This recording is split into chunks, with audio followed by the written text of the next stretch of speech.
Hey, welcome back, everybody. RT Machine Podcast here. We got episode 10, and we have a special guest today, Joe Strouse, formerly of Hermance Machine. You want to introduce yourself, Joe? Well, I'm Joe Strouse.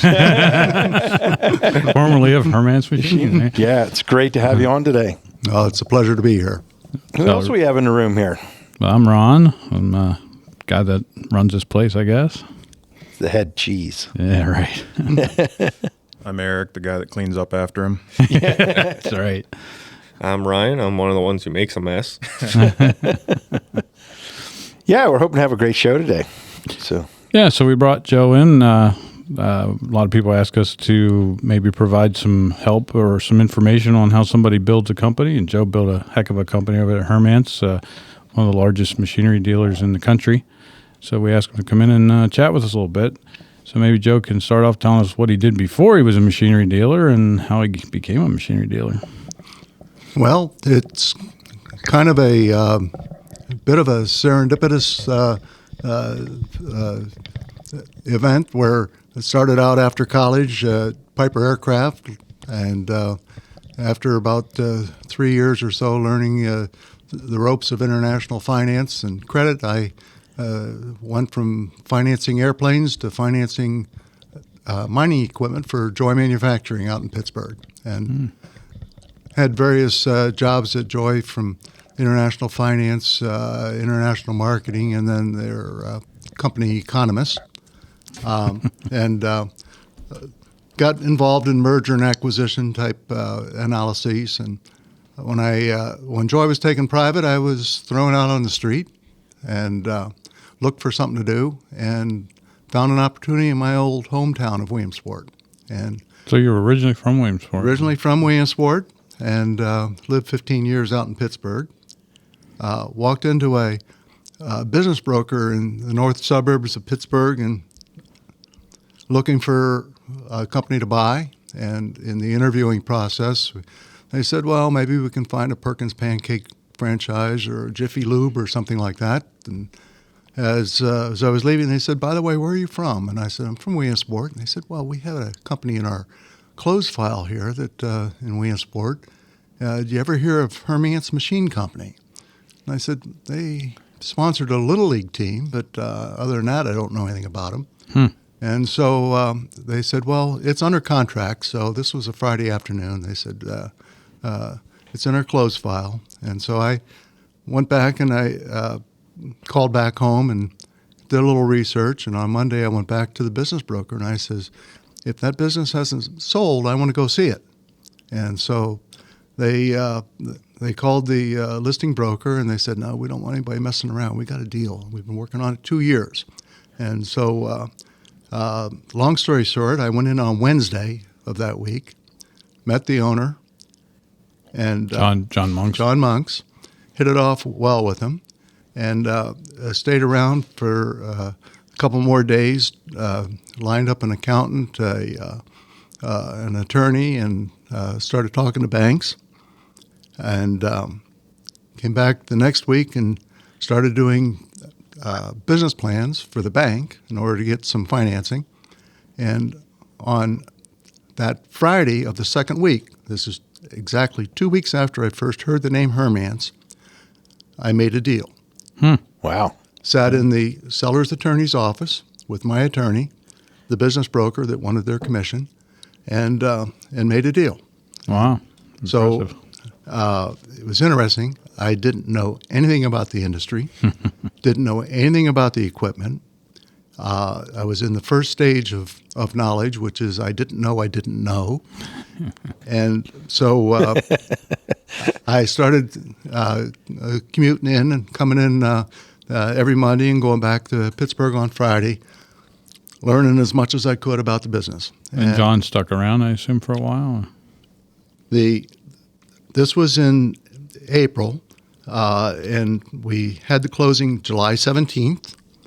And the arrangement with John was he was going to stay for 6 months to teach me everything I needed to know about the business. You better be a good sponge, right? So at that point, I reached the second level of knowledge where I knew I didn't know. And I was panic-stricken when I had to start taking phone calls from customers.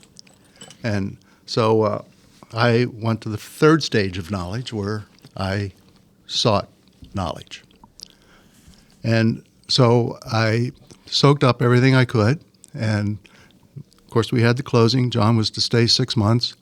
At the end of 6 months, John came in one morning. He goes, Joe, he says, here are the car keys. It's been great. And I says, what are you doing? He goes, well, 6 months. And I says, well, can't you stay? Yeah. And so he agreed to stay. I says, what do you want, John, in order to stay? He says, well, how about $100 a day? Wow. And that's a deal. Yeah, no kidding. And he says, and can you sell me the company car for what it's on the books for? Not blue book value, but what's on the books, depreciated. I said, absolutely. So John ended up staying a total of 22 months. And just thank God, because it was a real uphill battle to learn enough about the business in order to be able to start answering questions. But I very quickly learned that the only way I was going to succeed was to hire people that were smarter than me and let them do their things. Mm-hmm. So I was never really involved in sales. I tried to keep a little bit of a sales territory, and I very quickly learned that the customers weren't served very well by a finance guy that really didn't know anything about application. Right. So I got enough stripes on my sleeve that at that point I reached the fourth stage of knowledge. I knew that I knew. But then somebody had asked me a question, and I very quickly realized I was back at the beginning. I didn't know that I didn't know. How many employees did you have inherit with the company? When I bought the company, there were 12 employees. 5 of them were in a union. The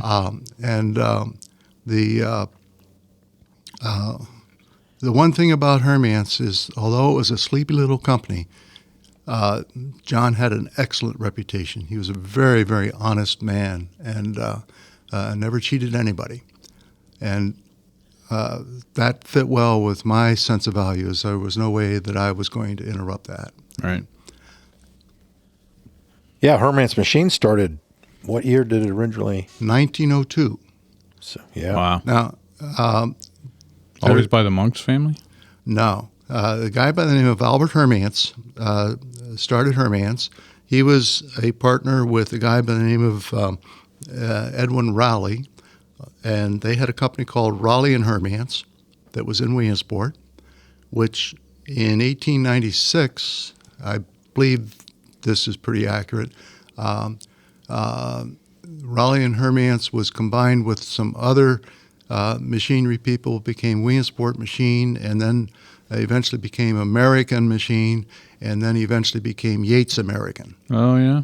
So Yates American has ties back to Williamsport. Wow. I didn't know that. That's interesting. But Raleigh, I think, died in 1892. His former home is across from St. Joseph the Worker Parish in Williamsport. It's the Raleigh House Museum now. And the Hermance House is the first house after the old YMCA on 4th Street, big brick house on the corner. That was the Hermance mansion. Oh, wow, cool. Albert Hermance died in, I think, 1913. In the meantime, from its start in 1902, around 1904, Lou Monks went to work for Hermance as a stenographer. And Lou Monks started gaining shares of stock, and somewhere around 1920, some years after Albert Hermance died,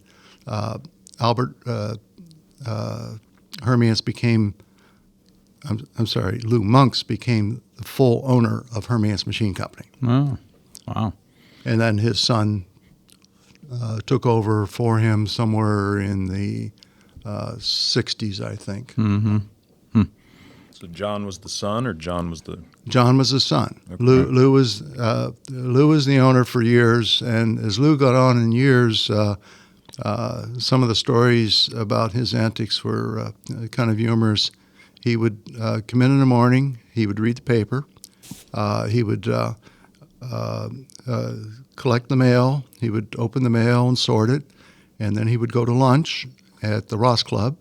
And he would have a 2-martini lunch, and the Ross Club knew him well, so the martinis were well watered down. Then Lou, as he got on in years, he would go out and he would try to find his car. He couldn't find it, so he'd go back in. He would call back to Hermance, and somebody would come down and pick him up, and they would drive around town and find his car. Wow. Then while he was at lunch, the office staff would go to the wastebasket, and they'd pull the checks out and take the envelopes that he had put on the bookkeeper's desk and throw those away. Wow. Sounds like interesting so days. So John didn't really get control of the company from his dad until he was in his 50s.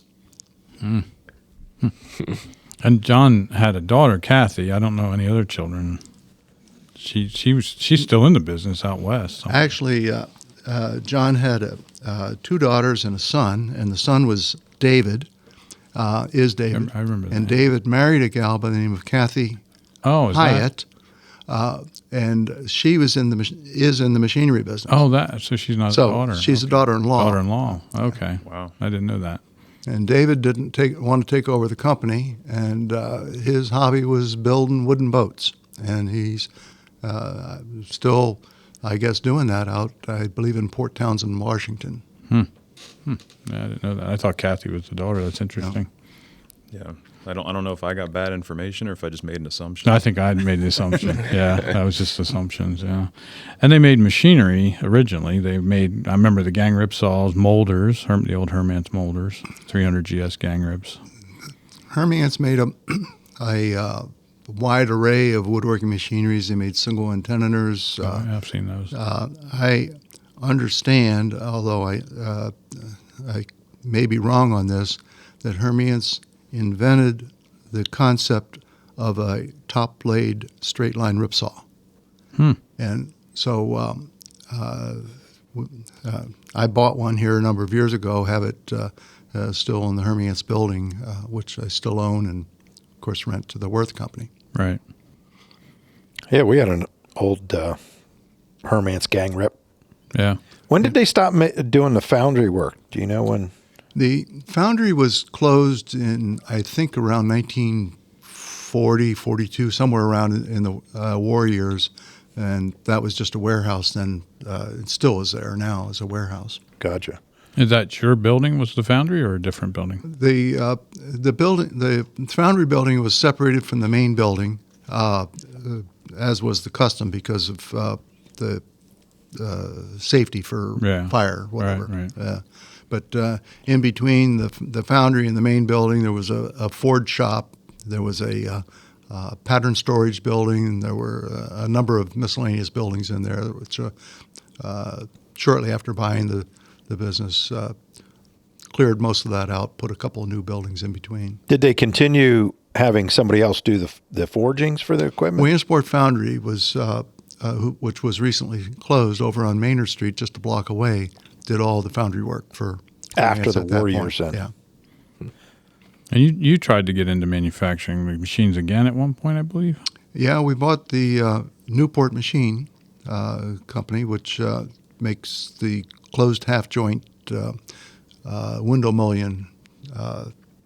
Right. Yeah. And of course, Worth didn't want that business when they bought me out, so I had to sell that off. Right. Company down in Lancaster now has that company. And did you try to make the rip saws again at one point, the Hermance ripsaw, or not? I made the rip saws for a number of years and totally redesigned it in around 1990, and not the basic castings, but the controls, rather than having all the sprockets and the I forget what they Gear- call it, the a gears. Reeves drive or Yeah, whatever. right. That went to an inverted drive, and being the accountant I was looking at these numbers, and I finally said, "Boy, every time I miss a sale, I'm going to celebrate because I lost so much money on each one." But I just felt that the legacy of Hermance was in manufacturing, and I wanted to stay in it. But 1991, I made the last Hermance gang ripsaw 4 years after buying the company and closed that out. Yeah. So they were a dealer when you bought it more so than a manufacturer, and you grew that part of the business, obviously. Right. Back in those days prior to my wife and I buying Hermance, as I understood the way the industry was run, each of these little dealers around the country had their exclusive territories, and gentleman's agreement. They all respected them, and I think that Roy Liebkott was instrumental in kind of breaking that tradition. That's true. Probably mostly Larry. Could be. Yeah, because it was that way. BM Root was like the dealer in that southern part of Pennsylvania. Hermance had it in the northern part of Pennsylvania. They stayed out of each other's territory. Right. And BM Root was a dealer for Hermance machines, and Hermance dealt Root machines in their territory. Yeah.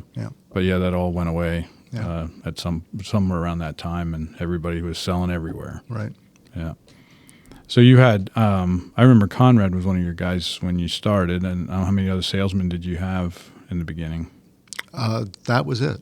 Oh, Conrad was it. Conrad was it, and he was allowed to go out 2 days a week and sell. 3 days a week he had to stay and man the phones for taking parts orders. And Under John. under John. Okay, yeah. And so I very quickly said, well, if we're going to grow the business, I need you out 5 days a week. And so I converted Conrad from an inside salesman to strictly an outside salesman. And his income went up dramatically. No, I'll bet. He was good. He knew a lot about it. How long had he been doing it? Oh, I think it may have been his only job. Oh, yeah. So then how do you go about finding people to add to the sales force? That was probably the biggest struggle because I had a lot of salesmen that fizzled out real quick. But eventually I found that the way to make the salesman successful was to give them a limited territory but exclusive. And it was absolutely inviolate. When a sale went down, if it was in the salesman's territory, he got a commission. Didn't matter who worked on it. And when we, as we built up the sales force and we would start dealing with companies that had multiple locations, it was a bit of a challenge. How do you deal with this fairly? So I got the salesmen together and I says, guys, every one of you has these potential conflicts. How do we want to handle it? And they said, we finally agreed that the zip code where the machine lands, the commission belongs to that salesman. If he wants to share it with the salesman that maybe covers the headquarters office or where maybe most of the negotiations took place, that was up to him, and the company will do the accounting, but the only split will be 50-50. It's not going to be 90-10 or anything like that. Okay. And that just worked fabulously. Sounds like it. Yeah. Yeah, that's always a conflict, when you got Conestoga has a plant in one guy's territory and they have another plant in a different guy's territory. Yeah. That's always a problem. But I had a guiding principle, and that was everything had to be clear, consistent, and fair. And if I covered all three of those bases, everybody was equally happy or equally unhappy. Yeah, but as long as they knew where they stood. Exactly. Yeah. Clear, consistent, and fair. Yeah, makes sense. So then you started picking up salesmen, and I assume product lines was product lines, yeah. Of course, one of the things that I remember saying to John, we were talking about exclusive territories, and I said, "Oh, I don't really want exclusives. I want to have access to as many lines as I can, and sell them wherever we can." And he goes, "Joe," he says, "you're going to learn that exclusives are your best friend," and he was very true. Yeah, So absolutely. Yeah. So did he have many lines in the beginning when you? No, I don't recall that we had more than 2 exclusive lines, and they were very minor things like whirlwind upcut saws or something like that. Mm-hmm. I remember that we had the Time Savers line, but we didn't have the exclusive. Bill Reed up above us in Jamestown, New York, had an exclusive territory and then access to the territory we covered. And I might have been Root had exclusive territory below us, but then they shared with Hermance and Bill Reed access to the middle part of the state. Oh yeah, it it got was pretty really complicated, huh? It was really messy. Yeah. I haven't heard Bill Reed's name in a long time. No, Yeah. I don't even know if he's still around. I don't believe he is. Probably not. No. Yeah. He was older. Well, that's interesting. So your method to growth was people, I assume. Absolutely. Yeah. Hire good people and let them do their thing. Yeah. I always have to toe the line between being a manager and not stepping over the line to being a micromanager. Yeah. Yeah. And sometimes a babysitter, maybe. Sometimes a babysitter. That can happen, right? Yeah. How many people did you grow the company to? We got up to, I think it was 42 or 43. Mm. And, of course, then when Worth bought us, we had to get rid of the Newport manufacturing, had to get rid of the robotics integration, and had to get rid of the cutter head manufacturing, which essentially then we closed up the machine shop. So Right. we no longer, Hermance under Worth no longer has any of those. So they don't make anything. They don't repair anything. It's just now. No, we always prided ourselves. If somebody had a machine and it broke down, there weren't parts available, we could make them. Right. Right. And you did both new and used equipment out of your facility. Yeah, at times we got up to where about 20% of our total sales dollars were used, but it never got much above that, and it never got much below about 10% of our business. And you did a lot of brokering. You weren't a big buyer. I mean, you did buy, but Actually, I was mostly a buyer. oh, is that right? And I found that it worked quite well. And while I sat on my inventory longer, the used machine inventory longer than the new machines, the gross margins were higher, and we had a lot of our own equity in it doing the repairs because we liked we like to fix machines and make them look nice. Right. Right. And as a finance guy, I'm sure you kept pretty good track of that. I did. I knew exactly what my turns were for my investment dollars in every machinery line we had, and also, of course, the used machines. Do you remember what your turn number was for your used equipment? Turns were 2 times a year. My turns on my new machines were 7 times a year. Really? That's impressive. And how much did you stock? I mean, can you share any kind of like dollar volume, how much you had sitting in new equipment? I think my new machines, of course, it grew over the years, but Sure. Was usually in the $2 to $3 million a year inventory value. Yeah, that's quite a bit. And I know our used machine inventory by count was usually 300, 350, 400 machines at a time. Mm-hmm. Yeah. Yeah. And I know you were involved in quite a bit of the organizations. You did a lot of networking that way. Remember we were in UWME together, WMIA. You were like on boards. I was on the boards of both the the Dealers Association and then the WMIA. I never wanted to be president. I was just too busy running the company. You didn't want to get that suite, No. that conference.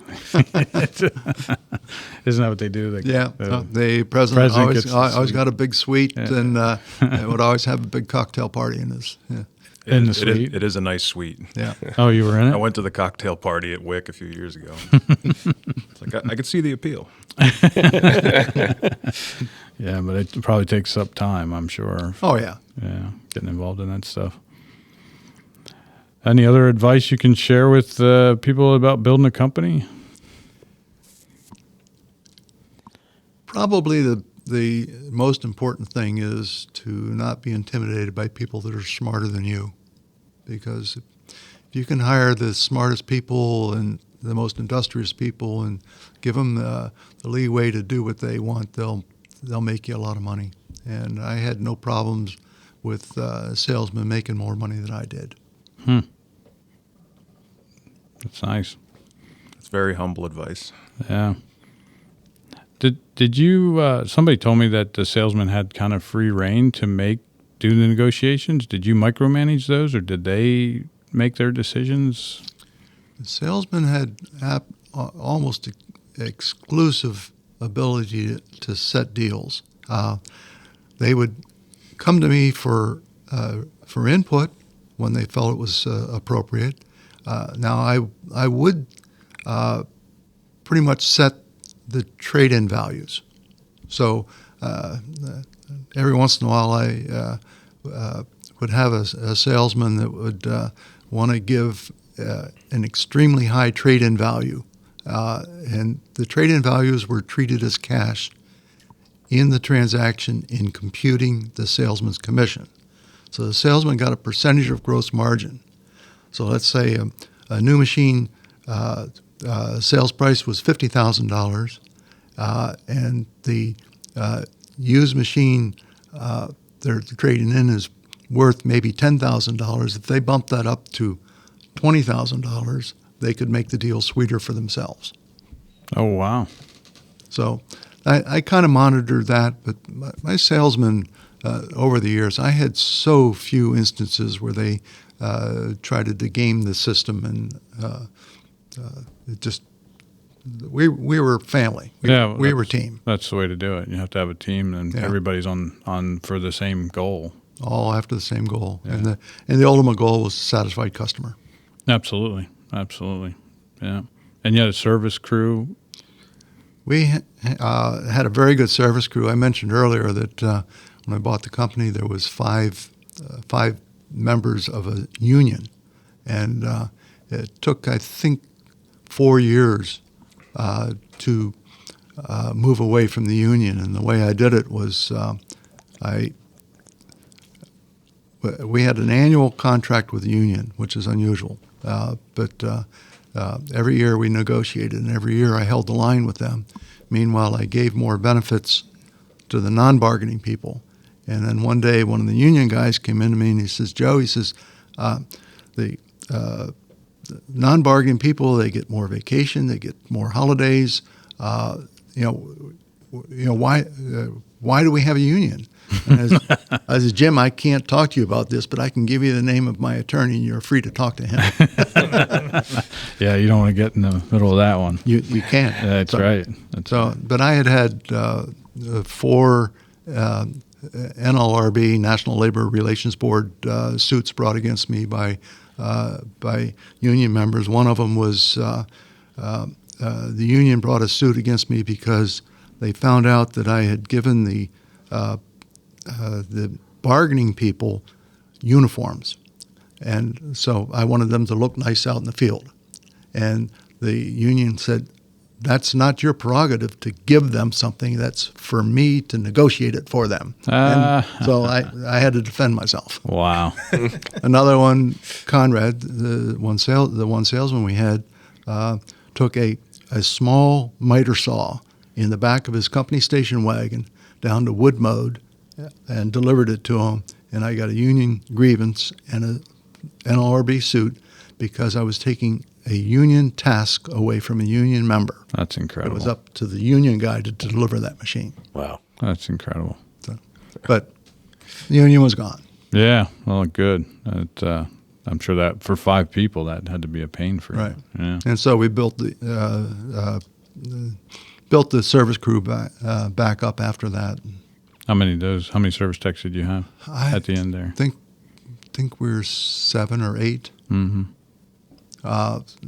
Now, well, that was probably a little more than that because I really, the robotics engineers, they weren't really service people, but they were in the technical side of it.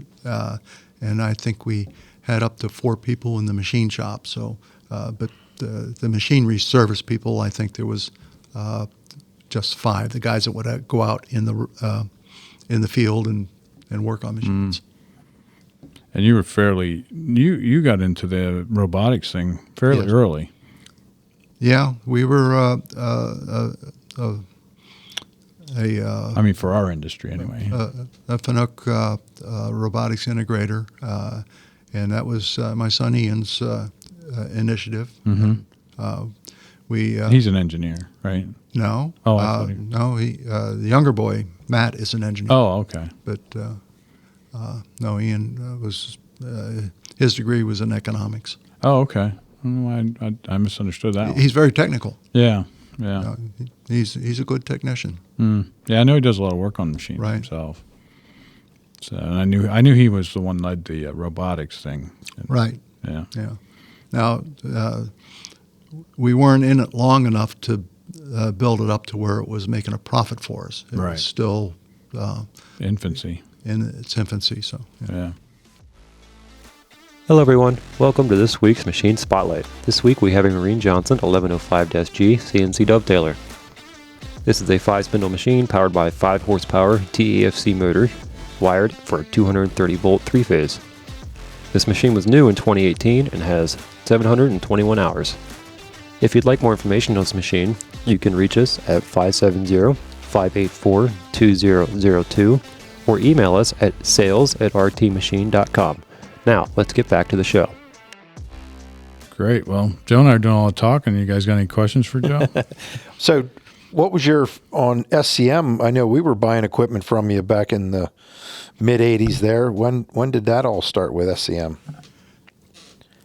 well, let's see. Claire and I bought the company in 1987, and by about 1989, I decided I wanted to focus the business on fewer lines rather than trying to offer everything to everybody. Wanted to start directing the business into focusing on a line, and I chose SEM. And so we aligned with SEM and got to the point where we were one of their largest dealers, and I was buying a lot of container loads directly from Italy through SEM in the U.S. And also I was buying a lot of their trade-in and warranty return type machines. I think on one trip down there I ended up buying 7 tractor-trailer loads of their used machines. Oh, wow. So Scratch and dent sale. scratched and dents. Yeah. So, We did that once. Wasn't that many truckloads. Yeah. though. It was But- not 7 truckloads. No. but the fear that John Gangone of SEM had at that point was that, geez, if I buy all these used machines, I'm not going to sell any new Yeah, machines. I definitely had a fear of that. But in fact, we had our best new machine sales in the years that we had the most of their scratched and dent inventory. That's interesting. When you get people in looking at the scratched and dent, they end up buying a new. Oh, yeah? Really? Upgrade them. Huh. Yeah, I know when John Gangone came here and he walked out into the big building there with all the equipment and his eyes they were not happy. Yeah. The attention's away from him. Yep. And then at some point you became a Sierra dealer. You became one of their largest dealers too, I assume. Right. When we bought Hermance, we were a Thermwood dealer. Yeah, that's right. And Thermwood decided that they only wanted to have independent agents that were exclusive to them and didn't handle anything else. Ken Cisnera, the owner of Thermwood, at one point told me that selling a customer a molder, an SEM molder, was in competition with their routers because a router can do anything that a molder can do. Okay. Obviously, he didn't know the machine. He didn't know what a business. molder did, right? So they fired us, and I picked up the CR Onsrud line, and of course I'd known the Onsruds from the very beginning, and in fact Matt worked at Onsrud for one summer during college as an intern, and He worked for a dealer out west for a while too, right? well, yes, after he went out to Unique Machine and worked for them for about 2 years, and we had a UMI meeting, the Used Machinery Group, in Phoenix, and while we were out there, of course, Matt joined his mother and I and the other dealers at the meeting, and the local dealer out there recruited Matt. Oh yeah, And so he then went to work for that dealer. What was his name? I forget that name because they're gone now. Yeah, they're gone. In fact, that's why Matt ended up coming back, because Skates was the name of it. Sold a whole plant, new plant startup, and that was in 2007, I think. And then when the housing market went bust, that company failed to pay their bills, and it put Skates out of Was that business. right? And my son came back, and his brother recruited him to work in the family business. Oh, okay. So he didn't. It wasnCR planned thing where you sent him to CR100 to learn, a Unique to learn. It just kind of happened, or Sent him to Onsrud to learn, and Tom Onsrud had never had interns there, and but then his son was about the same age, and so he said, okay, well let's have a couple kids in here for a summer, and so I assume they've done more of it since then, but I don't know. yeah, I don't know. What's my son Derek started working for you while he was in college That's right. at Williamsport Penn Tech. Yeah. Yeah, I remember that too. Did a couple years there. Yeah. Yeah, he's done a good job for us and our service team. So thanks for training him. Yeah. Talk about going back to the beginning. You lose your job at the previous company because of the business change. The thought process of, rather than go look for a job, I'm going to look for a company to buy. Like, how did the discussions go with the family? Like, you mind sharing some of that thought process? It's interesting to me. Well, it was interesting to me at the same time also. My wife claims that I never interviewed anybody for a job, but I reminded her of a couple of trips I had taken to New York City. I was interviewing the major banks down there. Most of my working career up till then was in the finance area, and so a lot of equipment financing worldwide, that end of it, the international end of it. And then I also interviewed a couple of banks in Pittsburgh, but it seemed as though I was kind of getting stuck in this rut of interviewing banks. And frankly, banking doesn't really excite me. It doesn't, I mean, that's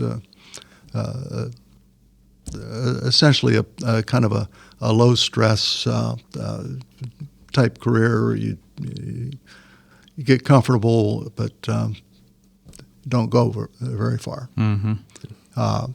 And it was only after actually a banking friend of mine is the one that introduced me to this business broker up in the North Hills of Pittsburgh, and said, you got to go see Agnew Business Services. They're really good people, and they might be able to help you find an opportunity. And that's when I started that job that task that 2 weeks later led me to signing the papers to buy Hermance. Wow. And Claire was all on board. Was she scared? You had young children, right? Yeah, we had 3 preschoolers, and it was a scary time. Now, I was fortunate in that I was had a senior enough position with Joy Manufacturing that I had a golden parachute. So they continued my salary for a year, it was funny after buying Hermance. Technically, my salary continuation should have stopped, but every 2 weeks, as president of Hermance, I had to send a letter to them certifying that I, as a Hermance employee, was not taking a salary. Well, that's the way to do it. In buying the company, I couldn't afford to just write out a check and buy Hermance Machine Company. And so the seller held some paper, and also I didn't buy most of the inventory. It stayed there on consignment. Yeah. And so, but after 2 years, first 2 years were profitable. Now the first year I wasn't taking a salary, so it made it a little easier. And it was probably 4 years until Claire started taking a salary. But we were profitable enough. I went to the bank and said, "Okay, I've got 2 good years under my belt, profitable. I want to take out a bank loan in order to pay off the seller and finish that." So there was still a couple of used machines in the inventory, and we that were there on consignment. So we reached a deal. I paid him off. Actually, as I recall, in the Monks family, there were 7 or 8 shareholders. So John had 2 sisters. He had 3 children, and the one sister, I think, had 1 or 2 children. And so each of them had shares. Oh. So every month I would make out all these different checks for their share of the monthly payment. Oh, I bet you're glad when that was done. The relationship with the Monks family, with John Monks in particular, it just could not have been better. I couldn't have succeeded without his support and helped me along for those 22 months. Yeah, that's great. What did he do afterwards? Just retire and fade off, or sunset? He and Simone, his wife Simone, who was a French woman that he met when he was in the service overseas, brought her back to Williamsport. They moved out to the state of Washington to be near their son David, and I think they had a daughter that lived out in that same area also. But then within a year of moving out there, they visited the Seattle Zoo, and somehow John contracted a brain disease from an animal, and within another year he was dead. Oh, really? He got to the point where he had he had lost his memory, and he couldn't. If he went out the front door, he couldn't find his way back home. Wow. And John was a superb card player. His mind was just as sharp as a tack. And Really? Huh. so he didn't live very long after he finally retired. So what are you up to now? Well, fully retired. Mentioned to you earlier, I have all the time in the world, but anything I want to do takes all the time in the world. And we talked about it. You used to be an avid golfer. You don't do as much of that anymore. I just don't seem to be don't able have any time. I don't fit it into my schedule. That's pretty much how that goes, right? Yeah, that's the way it works. Yeah, and you're doing a little traveling. You said you're with your wife. I have a small motorhome, and we like to travel around, and we also have a condominium out in Harmony, Pennsylvania, just north of Pittsburgh. You used to travel quite a bit. I mean, you used to travel all over the place. All over the world. Resorts, Yeah. Well, that's great. Anybody else got any other questions? It's a pretty amazing story, really. Yeah, absolutely. How did you come about that Worth seek you out to buy you, or? When it became obvious that it wasn't going to work out for my two sons to take over the business. That had been my dream for just years and years and years. And but there were personality reasons why it just couldn't work out. I went to a business broker here in Hughesville and said, I want to put the business up for sale. And so he came up with a couple of people that, in fact, had one hard offer, and it was less than 10% of what the deal was worth. I mean, they just He's trying to steal it. they wanted to steal. They wanted. Don't tell anybody it was us. No, We don't no, want it to spread wasn't. that. Right? But when Gary was kind of running out of prospects, I said, well, contact the Worth Company, and they had bought Aikens Right. up in New Hampshire, and so he did, and hit a hot button, and it took about 2 years working with the Germans to finally put the deal together. But Yeah, I heard they're very detailed. oh my God, it just I finally at one point I said they had in the asset purchase agreement that we signed, I think in November of 2020, I believe it was, that they wanted to close by March, but they had until July 31st to close. And so came March, they were still asking questions, still fiddling around. And finally, the beginning of July, I said, all right, guys, the ultimatum.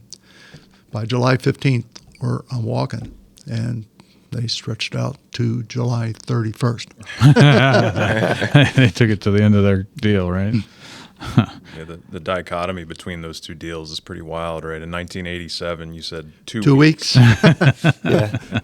To over 2 years it took for the Worth deal to go down. I mean, even our Stratoplane deal in October of 2021, it probably took 3 months, and it was smooth. But even just nowadays, I guess maybe it's a sign of the times. The due diligence on both sides is just so much more detailed. Oh, yeah. Times are different now than they were back then. Absolutely. The mountain of paperwork. Well, and you were still, in your case, you were dealing with one.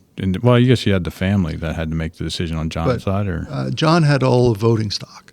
okay, But he had, I think, 18 or 19% of the total ownership stock, but 100% of the Okay. voting stock. So he made the deal. that made it easier. Yeah. It definitely does, especially when you're dealing with two gentlemen that can openly talk and Right. shake their hands and say we got a Right. deal. Yeah, with John and I, there was nothing, no hidden agendas. I was willing to pay exactly his asking price, but he had to accommodate me on the terms and conditions. Mm-hmm. So- Right. Do you know at all what happened to the other company that was involved, or the other person that supposedly it was under contract with?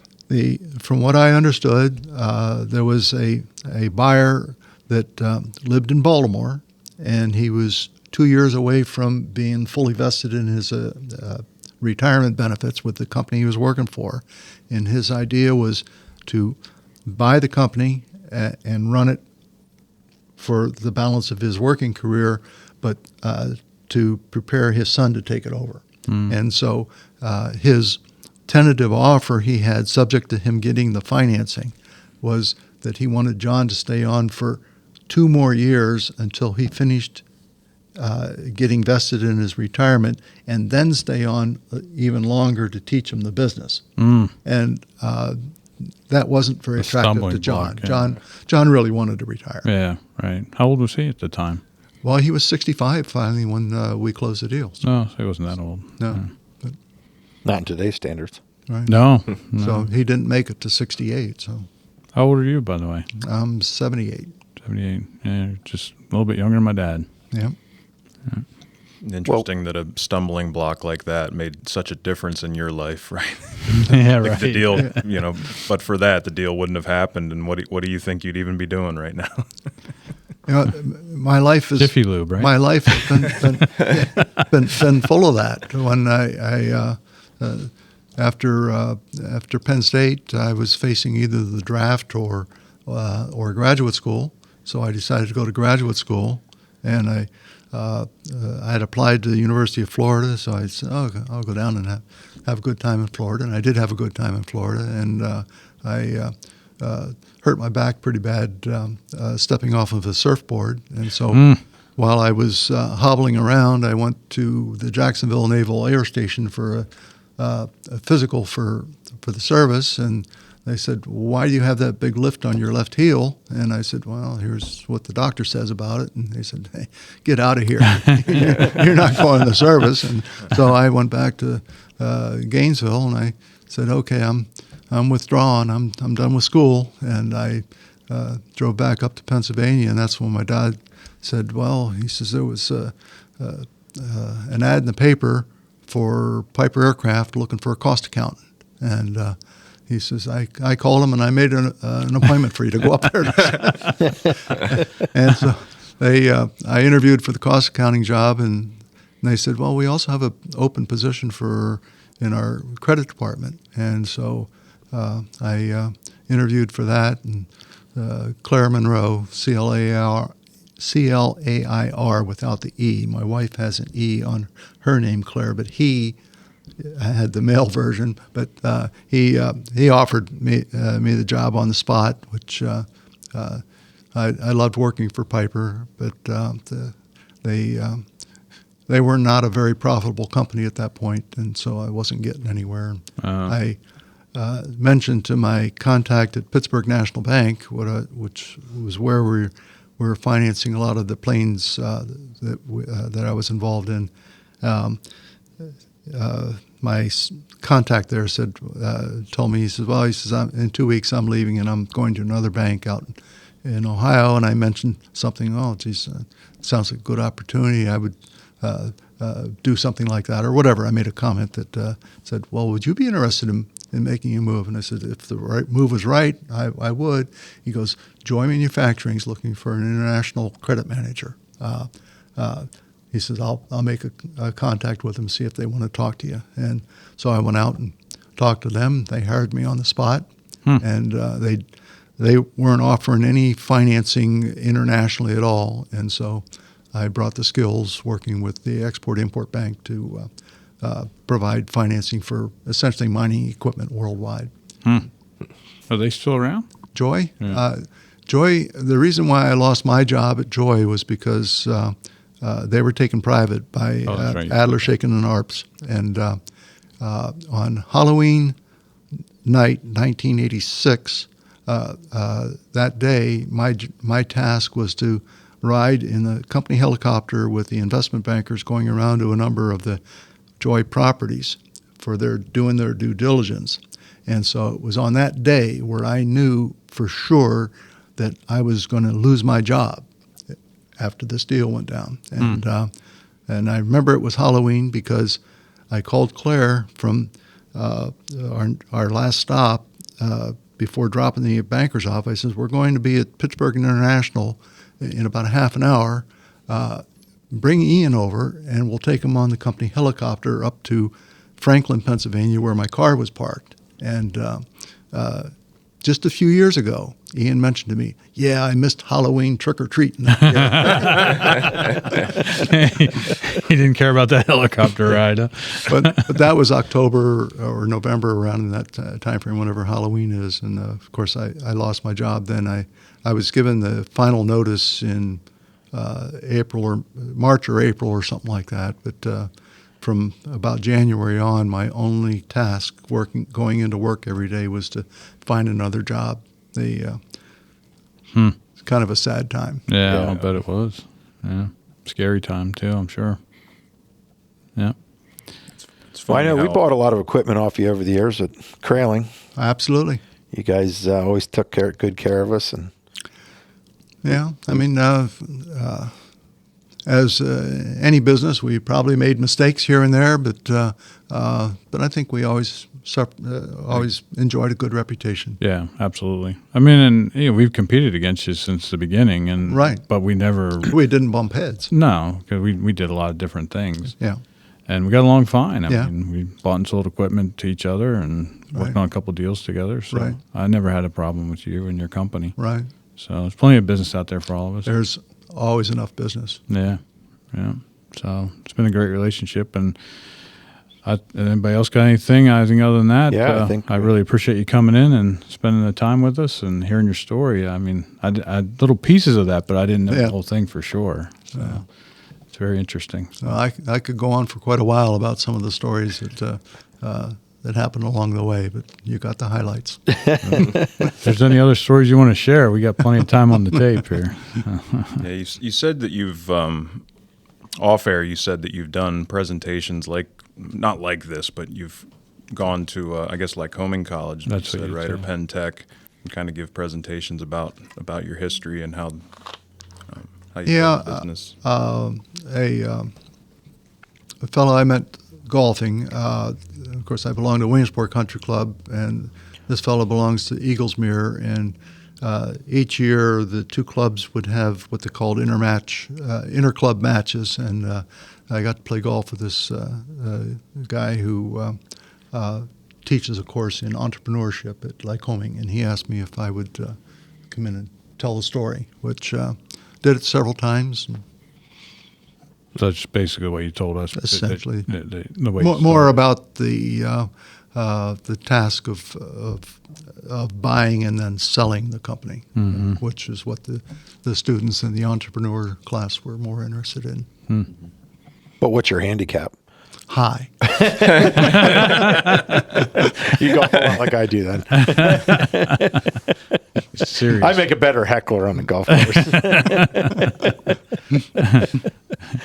He golfed since you were young, man, all the time? No, I didn't start until I was, actually, Matt got me started. When Matt was 14, he said, Dad, let's go play golf. And I said, well, I think your mother has a set of clubs here, and I have a set of clubs here, which we hadn't used in years. So we went down to White Deer, and we played the par 3, and we did that about 4 or 5 more times that fall, and I said, geez, I like this. So I put my name on the waiting list at Williamsport Country Club, and I had to wait 39 months to get my Really? golf membership there. Wow. There was a long waiting list. Meanwhile, Matt was playing for the Lawsock high school golf team, and he was able to play at the Williamsport Country Club. And I couldn't because I was on the wait list, but I was paying dues. Do you belong to a lot of organizations locally? I mean, were you involved in any politics locally at one point? Not politics per se. I was active in the chamber. I was That's right. I was Yeah. I was on the chamber board for quite a number of years. I was chair of the chamber for one term. I was on the industrial properties corp, which is part of the chamber, and I was chair of that for a while. So I was aware of your deal buying this building at the time when I Oh. was on the industrial property. Well, thanks for board. not stopping it. You didn't get blocked on that one. He's just watching us. Did you know that, Dan? No, I didn't know. I didn't know that he knew about There that. was no reason for you to know it. Yeah, I wouldn't know. Very interesting. It is interesting. I think the first time I ever heard the name Joe Strouse, I was young. I was 15, maybe turning 16 when we bought this building, and we used to have a 14-foot Marine Johnson 2-pass door sizer out there in the building. Do you remember what I'm talking about? Yeah, it wasn't a 2-pass, was it? It was your Marine Johnson was a 12-foot. It was 1/2 of a 2-pass. Okay. Yes, He had a right. 12-foot double antenna in there that we had an order for, and then some rigger stopped on my behalf and told me it wasn't 12 foot, which lost me the order and Joe the order. And then I guess in order to compensate for that, I told you I'd bring it in here and Right. store it because it was kind of in your way. Right.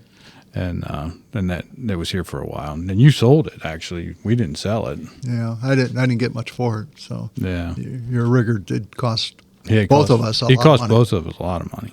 Yeah. I remember when we brought that down here because we sent a truck up to pick it up, the first load, and it came down here and we had that big 25,000 pound forklift because you had to skate it on. It took you some time to get it on. Right. And we had it off in like minutes, and the truck was right back. And then you showed up here. I think you were scared that we just tied a chain to it and drug it off the truck because you just showed up here to find out what happened to your. Maybe I'm wrong, but then you saw we had this big 25,000 pound forklift that unloaded it. As I said, Joe just showed up here to make sure I didn't wreck his machine. But yeah, that sat here for too long. Yeah. It's a shame. It was a good machine, but Yeah. So, all right. Well, I think that's good. Again, we really appreciate you coming in. It was a good time. Appreciate the information and talking to us. well, I enjoyed the opportunity to talk to people that wanted to hear the story. Yeah. My wife is tired of hearing it. Plus, she lived it, right? Yeah. Well, thanks everybody for tuning in. Till next episode. See you then. If you plan to attend the WoodPro Expo in Lancaster, PA on October 12th and 13th, don't forget to stop by and say hello. We'll be in booth 503.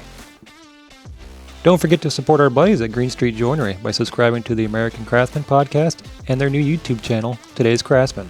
Both links in the description of today's podcast.